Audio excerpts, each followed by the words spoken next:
Well, hello and welcome all you wonderful people out there to the Texas Special YouTube channel. And as promised and advertised, this second in-scale product review for the month of August 2025, we have this gorgeous little Microtrains Redding single dome tank car.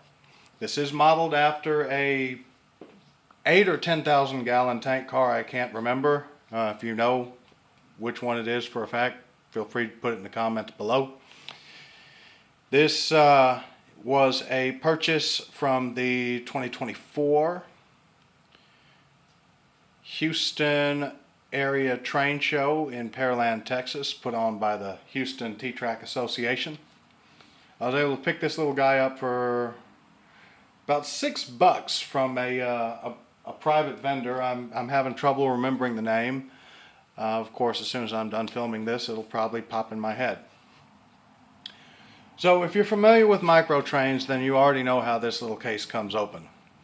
If you're not, you just squeeze the ends of the box and the lid comes off.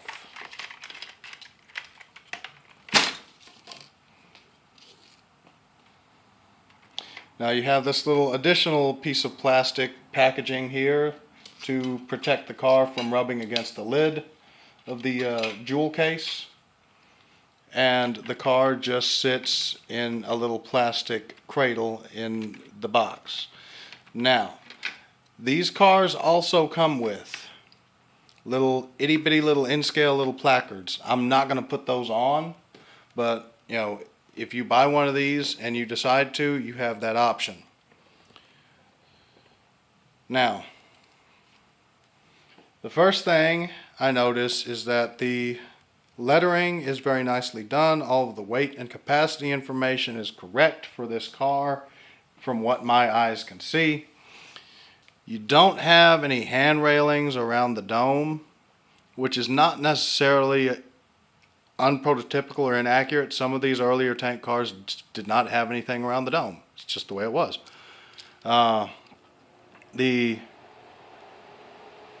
car number matches on all four sides of the car. You do have car number and reporting marks here on the opposite side of the car, and on each end of the car. Again, not necessarily prototypical, not necessarily unprototypical. Each railroad and each car owner marked their stuff differently. There's no set 100% standard of this is the way it was done. You have this cool little metal separately applied hand railing all the way around the tank. You have this walkway with non-slip tread simulated in the plastic all the way around the tank. You have the old school tie down kind of look securing the tank to the frame, and the wraparound is present. It's molded onto the ends of the tank body. All of the vent valve and loading valve stuff on the top of the dome is correct, and you have a cast on grab iron right here on the side of the dome on either side of the dome. And the little platform right here is also separately applied along with the plastic ladder. This has the non-slip tread pattern molded into it, the grate type pattern.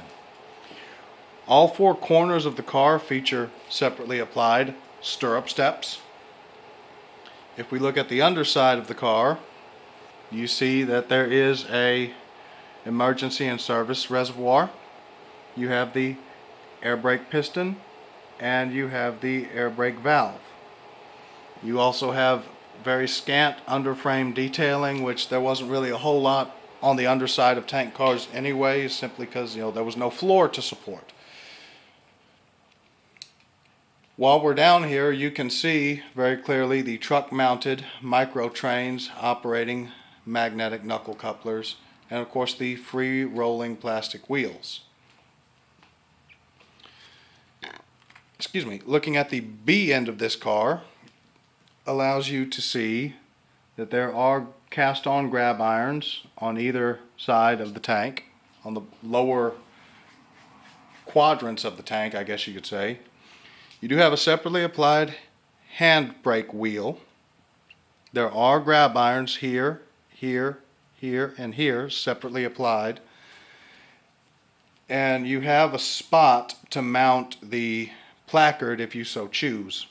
And again, you have the car number and reporting marks and some of the load and weight capacity information present as well.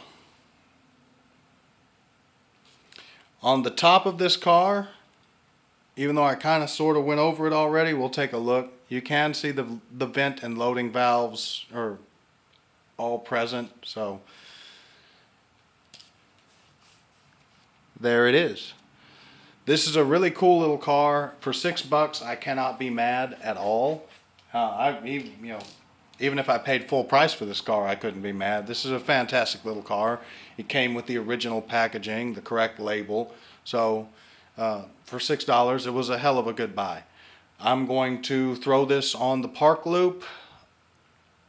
And since this is an unplacarded tank car, it is safe to ride directly behind the Arnold GP7.